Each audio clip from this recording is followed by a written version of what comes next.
Hey, hey, my name is Benjamin Krause. Thanks for checking in here on this Tip Fam Tibulus Friday.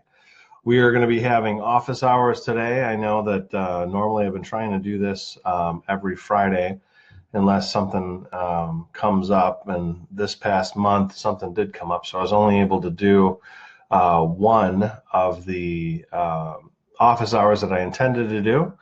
But nonetheless, here we are. Here we are for another office hours. Today is again Friday. The time is 1:30 Central Standard Time, so 1:30 p.m. Here on Friday. For those of you who are new to the forum, I am the forum founder. Created this back in '09. If you have any questions during the course of this, definitely feel free to write a comment in the bottom box and ask away, and I'll try to answer any kind of questions I can. I also asked people in the group earlier to provide a list of any kind of questions that they may have, and a few of you did. So I'm going to make a point to answer those here in a little bit. So we're going to be talking about Voc Rehab. We're going to talk about the importance of understanding what reasonable accommodations are, whether you're at school, whether you're at work, why this is super important to understand, but also very simple to understand, how to communicate about these things. We're going to talk about, some of the, kind of broader requirements that employers have, including the federal government. We're going to talk about, some of the requirements that many colleges have when you're, going to school there, and also some of the home accommodations that you may need to succeed that Voc Rehab can help you with when you're trying to do well in school. So, that's another thing we're going to talk about, because, most of us know that in order to get access to Voc Rehab, you have to have a disability that affects your ability to work. So by the fact of being in the program, you're essentially saying, through implication, that you probably need reasonable accommodations of some kind at some point. Not everyone is like that, but a lot of the people in the program might need reasonable accommodation at some point in the future. So we're going to be talking about that a little bit and what that looks like. We're going to talk a little bit about questions that other people had. So questions about master's degree approvals. We're going to talk about the feasibility study. We're going to talk about how many people get assigned to a counselor, so you can understand kind of their workflow. Which is helpful, because then you know whether you're basically being ignored for a good reason or a bad reason. And then also we're going to talk about pretty much anything that you guys have a question about. So, definitely if you have a question, you'll see, or you should see at the bottom of this a little box, and the little box should allow you to type in a question. So questions here, ... boom. Okay, there. Hey, Dane, thanks. I appreciate checking in real quick. I'm also going to be answering questions. I'll look at that in a bit. I'm going to first talk about what I have to talk about, and then we're going to get into questions from Jenna, from Jackie, from Donald Stukes, Ty, and then also Glenn. So we're going to talk about those their questions first, and I'll get to yours, Dane, so definitely hang in there, and I'll get to it in a bit. A little bit about this group real quick for newbies. I know there's quite a few. We're at the 25, a little over 25,000 members right now, so it's awesome. I mean, that is a sign that this group is successful, and that people are checking in, trying to get help and getting feedback, et cetera, et cetera. I want to thank all of you, not only for joining here, but for those of you who are supporters of what I do as an investigative journalist. You support everything that I do by purchasing the Voc Rehab Survival Guide and related materials for which somebody can get a subscription. Really appreciate that. That's the guide that I had written while I was in law school. We're about to put out the updated version of that to incorporate the M28R, and also put up the newly paginated M28R. There are some updates from last year that I'm going to be putting up on the new website. The new website is right now it's on what's called Customer Hub. So I have everything housed in 2016 or 2012 rather. I had some developers build out the program, and it was really expensive, but I did it, using my, monies and whatever from disability to build that out, because I thought that at that time, a lot of folks would be, needing this. And of course, the size of our group was much smaller. I believe we were maybe at 2,000 to 4,000 members in this group. And so you can see how the trajectory has more than doubled. Or not even double, like that would be what, 1,000 times bigger or something. So in the past 8 years or 9 years since we created this, I mean, it's grown by leaps and bounds. Now here's what's awesome about that, though. Not only do we have this huge following here in social media, right, between this group, and then there's also the VA is Lying group that I used to help with Ron Nestler. And so, like, between these two fundamental Facebook groups and some of my friends that run other groups, I mean, we have such a huge whip with respect to policy and how to get the VA to do the right thing. So we can reach out to veterans through social media, no problem, through my website, disabledveterans.org, that I purchased with my own disability compensation money after getting yanked around by the agency back in 09, 010. And pretty much anywhere else that I can publish. So whether it's, military.com or The Hill, or anywhere that, interviews me. Newsweek was a recent one where I was interviewed for a book, and then part of that book was included in a massive Newsweek article exposing the opiate scandal and some of the players behind it. So what you do when you support this and you tune in really helps me kick the VA square where they need to get kicked. To help them wake up so that they remember, oh man, we're supposed to help veterans. My bad, I thought we were here, just for our own edification. So, so your support here and just chiming in, sharing articles from my blog, supporting us financially, I just, really help or really hope that you continue to do what you can, whether you can, you want to buy the cheap guide that I put together that has helped a bunch of people get law school and whatever else paid for, or if you just want to share articles. I mean, every little bit helps getting the word out and the truth so that the public knows that their taxpayer dollars are being misused by the agency. I mean, that money is created for us, and a large portion of it is going into the pocketbooks of government contractors and their cronies that aren't really creating any product or adding real value to veterans. At the end of the day, the real value are in the VA employees that interface with us, and we really need to focus on making sure that those employees, whether they're contractors or whether they're VA employees, do the right thing and that they follow the law, whatever. And instead, everyone seems to focus on all these other red herrings without really focusing on improving the attitude of VA employees. So we really need to continue to get the word out. Roseburg VA is a real recent example where, exposure in the media allowed removal of that director, Doug Paxton. I wrote about it today on disabledveterans.org, so you can kind of see what the issue was. But basically, they were using real life, the equivalent to death panels to decide what veterans got health care and which ones didn't. They were denying veterans access to health care if they believed that the health care they might receive would result in a death or an injury, so that their numbers wouldn't get hurt. So they're refusing healthcare in Roseburg, VA, in Oregon, of all places, of all states, super liberal Oregon. That is where they're refusing access to healthcare. How ironic is that? They should be ashamed of themselves at Roseburg. It's a pathetic excuse for an agency. They brought in that director that they just removed to fix the cronyism and culture there, and they weren't able to do it. So, what do we do? And again, I love Oregon. I lived there. It's a really interesting place because, it's super liberal in the very center down the I-5 corridor, and then it's more or less Republican on the outside of that, where people have machine guns and whatnot. It's like the Wild West for sure. But I'm just not sure how or why in that state of all states where, the majority of the residents that are in Roseburg probably, and also up and down the I-5 corridor, believe in, access to real health care, how they're denying veterans, the ones that are supposed to be getting the health care from the VA, how are they denying them health care at the VA?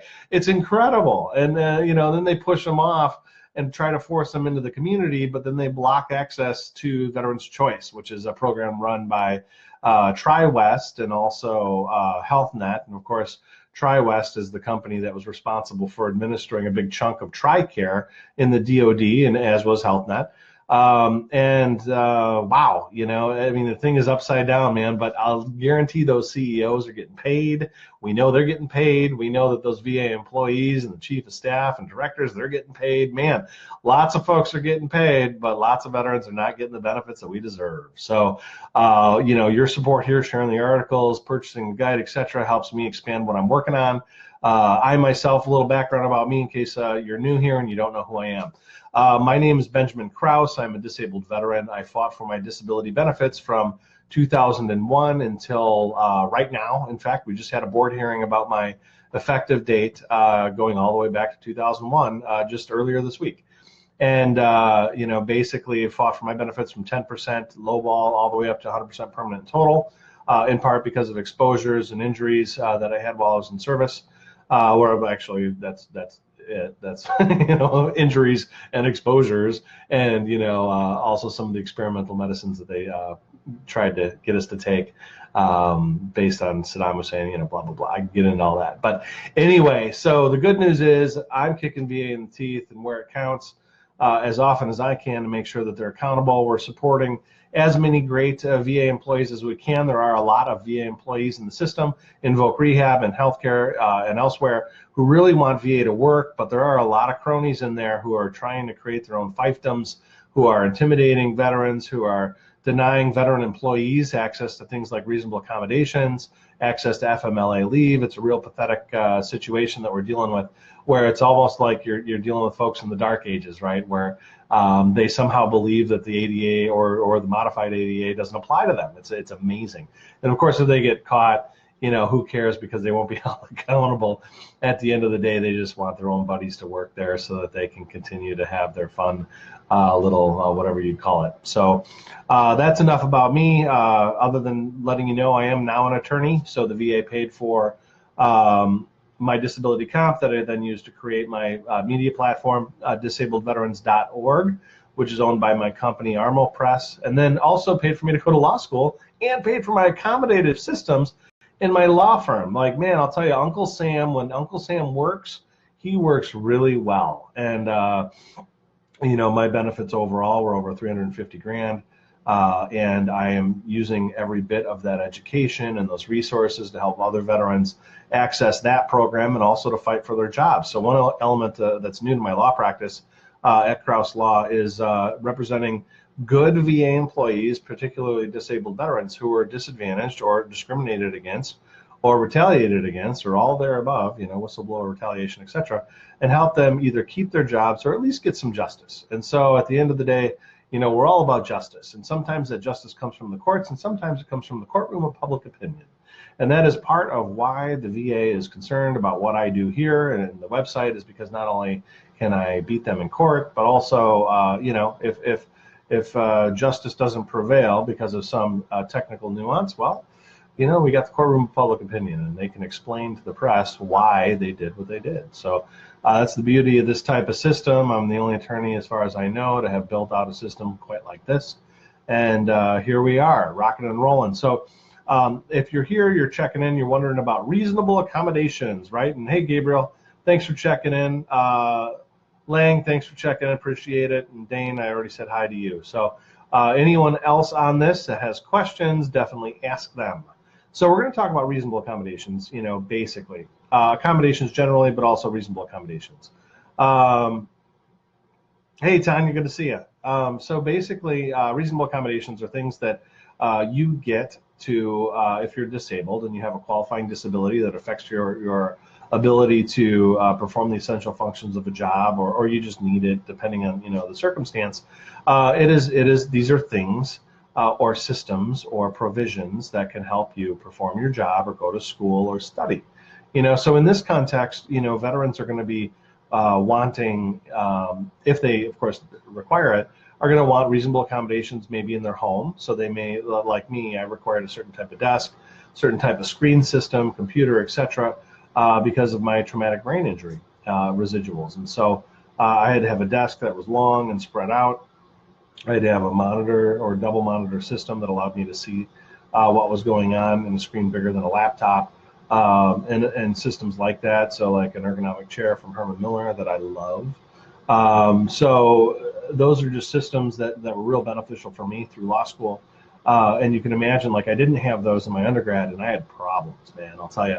The chair I had to study in was rock hard, and I ended up, just having tons of problems with my legs and neuropathy, and wasn't able to feel, and walk, and so I couldn't study sitting down anymore. I had to study laying down, and that's not effective because, of course, if you have a TBI and deal with fatigue, you might fall asleep while you're trying to study, or you have other issues, So it's a snowballing effect. If you don't get the stuff that you need, right away, it can cause a hell of a lot of problems. Luckily, despite my traumatic brain injury, I'm still high functioning, and I still need accommodations, but nonetheless, we were able to get it worked out. So, so in that instance, just kind of to paint out a more clear picture for you, the difference between the accommodations before and after. The accommodations before were, zero.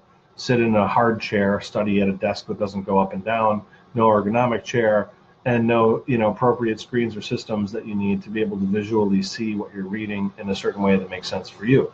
And so then after, the agency bought a $1,000 desk that was about, see, I'm looking at it right now. That desk was about maybe 6 to 8 feet long, and had a couple monitors on it.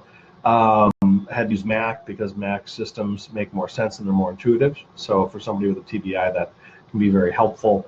I don't necessarily like where Mac is going with their platform now that Steve Jobs isn't around, but I really liked the system when Steve Jobs was still in charge, where all the different systems interrelated, they all worked, and the systems they were using, they weren't getting cheap with their equipment, which I kind of think they are now, where it's becoming, the systems just aren't lasting as long as they used to. But nonetheless, the ecosystem that Jobs created and envisioned allows easy integration and not a lot of problems. So anyway, I was able to get that accommodation there. Now in my workplace and at school, we'll talk about accommodations there, and also for studying for the LSAT. So when you go to study for an LSAT or something like that, you're going to need what is called the you're going to need a so like if you have a TBI, you're going to have to basically prove objectively what the impact is, or at least you should want to do that if you're asking for accommodations from, for the MCAT test or LSAT test or GRE, ACT, SAT, stuff like that. So you're going to want to go get a neuropsych eval or a psychodiagnostic evaluation for education. So it's a little different than what the VA does. So don't get what VA does and then think somehow that's going to work for like the LSAT. It may not. You're going to need, Nelson-Denny test and some additional tests on reading speed that the VA usually doesn't use. So if you're in Voc Rehab and you need, additional testing time or breaks or something, and you need to prove the extent of your brain injury or PTSD or whatever the condition might be that's affecting your ability to take high stakes tests, you're going to want to definitely get a psychodiagnostic evaluation or psychoeducational evaluation, whatever they call it, and that's going to help. So you want to get that from a trained senior psychologist, clinical psychologist, preferably, and use that to get support for accommodations from the high stakes testing boards.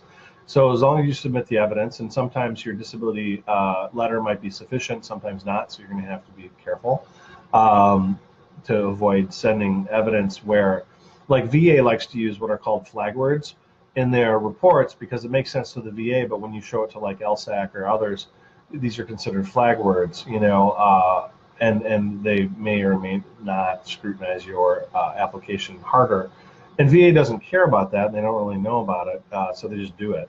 And it works for VA purposes, but not, for outsiders outside of VA. So you need to really consider those types of things. That's why I would suggest hiring a pro that's familiar with doing testing for high stakes exams. Then you take that information, or even just your VA disability letter if you're a college and you need additional test time, or testing in a separate room, which is what I needed, as well as I was approved for additional test time so I could take breaks if I got fatigued and lay down because of my cervical spine issues. So we were able to work out a lot of accommodations for Mr. Krause here, and I was able to do pretty well. I graduated magna cum laude from a top 20 at the time law school. I don't know if they're in the top 20 anymore. I think University of Minnesota is like maybe 23rd in the nation now, which is still pretty good. And so I did well. And then, the same held for the bar. and you're able to take, whether you need to break the testing into additional days or hours, or you need, your desk that goes up and down, or ergo chair, or multiple monitors, you name it, you can get it, sorted out if it's reasonable, and as long as you own the systems, and you should own them because Voc Rehab should pay for them for you, so you should have them. I have heard recently that oftentimes Voc Rehab is tending to kick veterans in the direction of VHA and for prosthetics, and they're just not good. They're not good. They don't give really two rips. And so Voc Rehab kind of shirks their responsibility there in some offices, forcing veterans to go in that direction, when really, they have the authority and ability to take care of it, and they have the training to use common sense for reasonable accommodations. They're supposed to do it, but sometimes they don't. That's fine. Anyway, so then likewise at the employer level, Voc Rehab has the ability to purchase for you accommodative systems that a person, in your situation, starting at a company, might need. And so for me, it was, again, a desk. So I had a long desk before. Then in the law firm, it was a desk that goes up and down, and bigger monitors, a server system for a law firm, stuff like that. So I was really blessed to have those kinds of accommodations, and I think all in it was about $35,000, give or take, that the agency ended up spending on my stuff for work. And since then, of course, I exposed a bunch of huge scandals at the Department of Veterans Affairs that have cost the agency, probably over $1 billion over the past few years. So we've been real lucky. So the traumatic brain injury scandal I exposed, we exposed the emergency room non-VA wrongful denial scandal. That's ongoing right now. And then before that, it was the crow flies idiocy from the VA choice that we exposed as well. So 3 pretty significant and major changes to VA policy as a result of what I've been doing up here in the frozen tundra of Minnesota. So anyway, so that's a little bit about reasonable accommodations. Now, one thing to consider too when you're at work, and Voc Rehab is supposed to help with this, but sometimes they don't because they don't know what they're doing. But Voc Rehab counselors are supposed to be trained in reasonable accommodations to help veterans put in the request with their new employer or potential employer. That could mean the systems that I just described to you. It could mean a variance in the work schedule. It could mean pre-filing like FMLA leave if you know that you're going to be needing on a regular basis, like leave for work and for medical appointments rather. And you're going to need, some accommodation there related to your work schedule. These are things that they can help you with in theory. They may not know what you're talking about, but that's life. So the reasonable accommodations are when it comes to your employer, these are things that they're required to do. That they have no choice.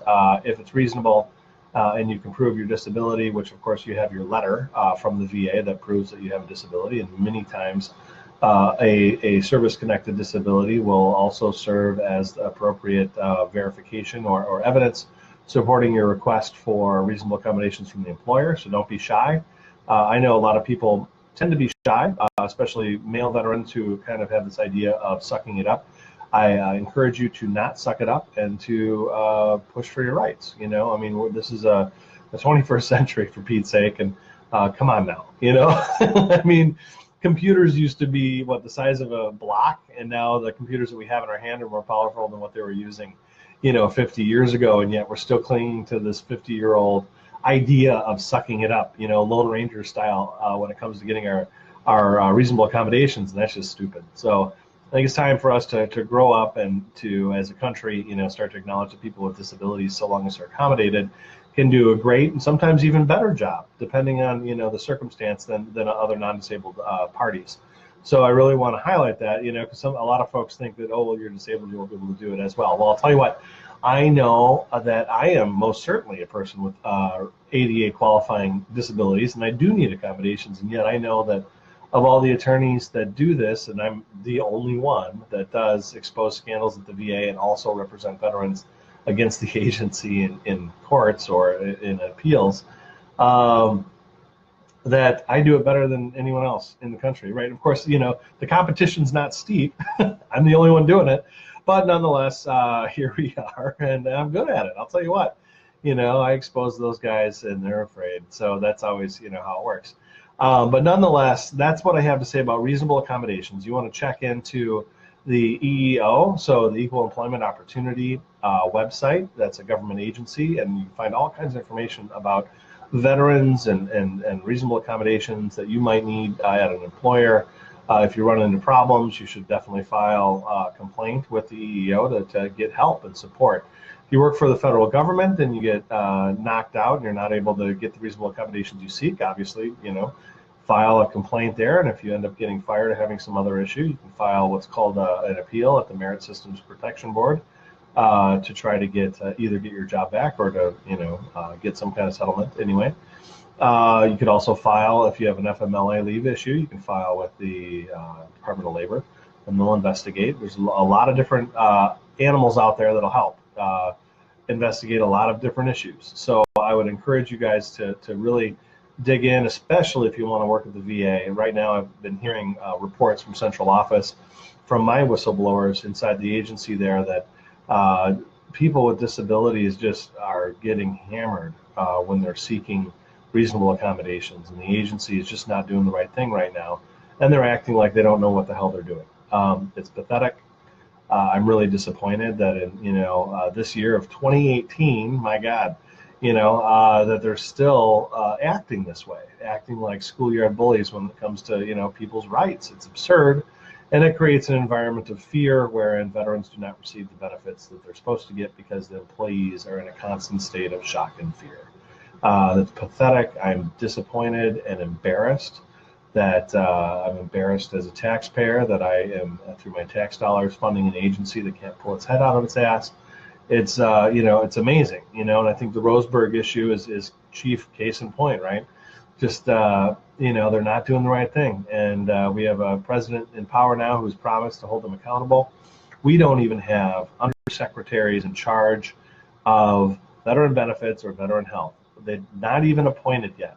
What in the hell is going on, President Trump? Come on, man.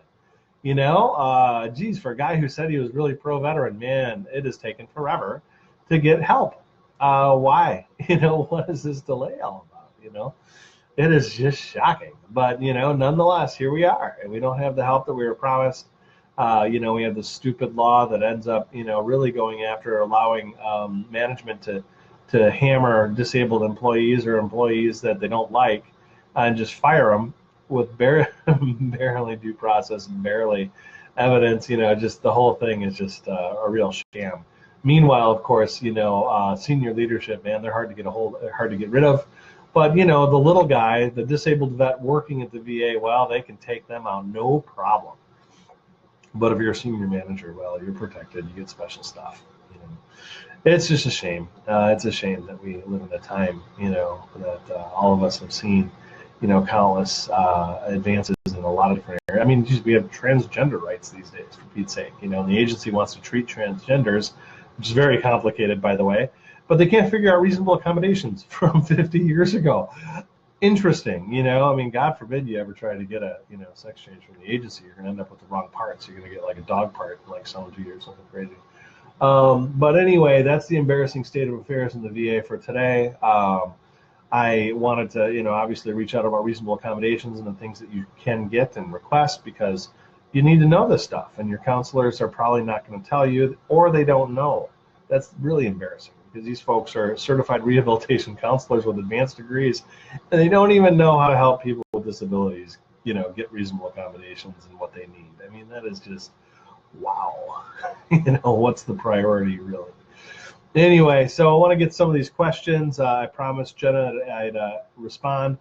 Any tips for asking a counselor to keep me in the program for my master's? Honestly, I've found that I am benefiting from the oversight and direct meetings. Plus, I have a real great role model. Okay, so I don't know enough from that question, Jenna, to really know how to respond, because I don't know where you're at, how long you've been in the program. There's a lot of different questions there, so I don't have great context to provide you any kind of feedback. So if you're on this, definitely clarify, like I got my undergrad in the program and now I want a master's and they won't let me get it, stuff like that. Jackie writes, is there a difference between a work study program and a work feasibility study? Yes, I'm pretty sure there are. Work feasibility study is something where they're trying to evaluate whether you can become rehabilitated through support or sponsorship through the program. A work-study program is really just you, while you're in the program, taking, getting paid to do work study. So meaning you're in school and you're getting paid to do stuff in that capacity. So there is a big difference there. Donald Stukes wants to know how many are assigned per counselor, and then how are they reviewed on their jobs. So counselors are between 80 to 120 cases, and it all depends on the office and staffing, things like that. Generally, and I'm just going to generalize, if you want to search for the 2015 National Performance Standards related to Voc Rehab, and they should come up through a search. So if you want to look at what the jobs are that they're supposed to do, how they get rated, it includes like timeliness, and includes accuracy of processing, things like that. So if you have a counselor that pisses you off, and they're not responding to you in a reasonable amount of time, or they're not doing, they're not approving your payments when they're supposed to, you write a complaint and you send it to the VRE officer, and that will ding them, and they will, it's a valid complaint. So they get rated on complaints, and it's important that if you, have a counselor that's not being cooperative, that you definitely complain in writing. Though, don't fall for this crap of like, oh, I told them on the phone. Write it down, send it in, make it legitimate, take the extra 10 minutes to do it the right way. A lot of veterans tend not to want to take the time to do things the right way, and they want to just complain on the phone, and that just doesn't get logged appropriately, and you'll never get what you want when you don't put it in writing. Ty Barber says, because of a snafu with being advised improperly, I now risk my education. Can I attend 2 different schools pursuing the same degree at the same time? I'm going BSN. I just finished my associates, but I still need the RN from junior college. Can I start taking my bachelor level courses? Okay, so there's a lot of details in your paragraph. These are going to be, very specific to you and your counselor. Generally, I don't think you can, but I don't know. I don't know the answer here. It really depends on what your counselor is willing to approve, but as far as I know, your primary school, you can only have one primary school. So, but if you need to take additional coursework, like that's not offered at your school, at a neighboring school, I know I did that over the summer, a summer program. So that's an option, but I'm not clear from your, question here. It really is something you're gonna have to work out with your counselor. I think that's the best way to go. Glenn, any tips on how to actually get your counselor to pay you correctly and on time? Again, pay correctly and on time would be that each time that they make a mistake, you write it down and you send them an email, and you send it to their supervisor, who's the VRE officer, and then just say, look, you didn't pay it on this and this time. This is the 4th time this has happened, and you just keep doing it. Boom, boom, boom. Eventually, they will do it on time, believe me, because they're supposed to be rated that way, and if they're not, then that's a failure of the VRE officer to hold her employees accountable. So Dane asks, I have accommodations. My teachers have been ignoring them, and they affected my grades. What do you recommend doing? Okay, so this is a problem at the school, so talk to their boss. Again, with anything, you're not getting the response you want, talk to their boss. That's just, whether you're a veteran or non-veteran or whatever you're doing, when you're receiving a service from anybody and it's not what you were promised or not what you thought would happen, you talk to the boss. Okay? It doesn't matter whether you're in Voc Rehab or whatever you're doing. I mean, that's just at the end of the day, talk to the boss, get it sorted out. That's, escalate, put it in writing, give them an opportunity to respond appropriately. And if they don't, boom, you jump the stuff. So Jessica Sear writes, how do we locate the supervisor? It's very easy. So you go to the website for that regional office and you look at their leadership page, and that leadership page should have the full name of the VRE officer, VRE, like emails for the VA or first, usually, not always, first name, last name. So first name, period, last name at va.gov, boom. And you fire off an email, you CC your counselor, or you send an email of concern to your counselor and you CC their boss. And that should get the ball rolling. And you could also put the director of the facility on there, Again, first name, last name at va.gov, boom. And then you just start peppering them with evidence, questions. So Preacher asks, what is your background? I am an attorney. I represent veterans against the agency as whether it's Voc Rehab or other. So that's my background. And I used VA Voc Rehab for about 12 years, give or take. So I have a ton of experience in there, and I wrote a book about it. So that's my background. Hope that helps. I know, and I created this forum and the website disabledveterans.org. So that's my background. I expose scandals. I hope that helps explain my background tomorrow. Brian asks a question about IU. Brian, that's not what we do here. So go to I hate to say this, but just go to a different group that deals with disability, and then you can get feedback, okay? Or talk to a VRE counselor, or not a VRE counselor, talk to a VSO or something like that about your specific question. But this group is specifically focused on Voc Rehab, so that's not what we do here, okay? Then let's see here, who else? So we have Dane about accommodations, we dealt with that. Lang likes our group, thank you. Gabriel says, how do you get reasonable accommodations for work? Okay, so one thing to point out here, because it should be very simple, just letting your employer know, your boss or your supervisor, I need reasonable accommodations. But do it yourself a favor, put it in writing. Don't be a dummy and just say it.